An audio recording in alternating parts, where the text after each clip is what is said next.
Welcome to Kenton's videos. Enjoy the video. You start by confirming the essentials. Your subscription and smart card match the receiver model because mismatches block decryption. Once done, power cycle the receiver and modem. This clears temporary handshake faults and forces a fresh session. Make sure to use the direct coax line during tests, not a splitter, since split signals degrade authorization. Record the current channel list and firmware version, and backup settings to USB if available.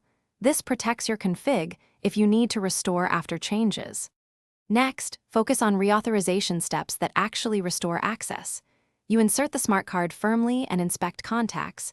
Dirt or corrosion breaks the handshake, so clean gently if needed and reseat until it clicks.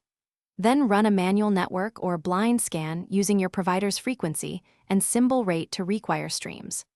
Once channels appear, trigger a soft reauthorization from the receiver menu or the provider portal. Monitor the EMM and ECM logs for error codes so you understand why a channel remains. To finish, update the receiver firmware only when the power is stable, because interrupted updates can brick the box and corrupt card writes.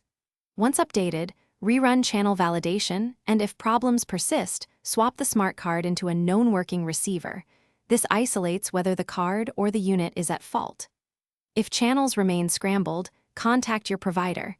Give them the exact error codes, smart card ID, and the timestamp of the last successful authorization so they can push a targeted EMM reset.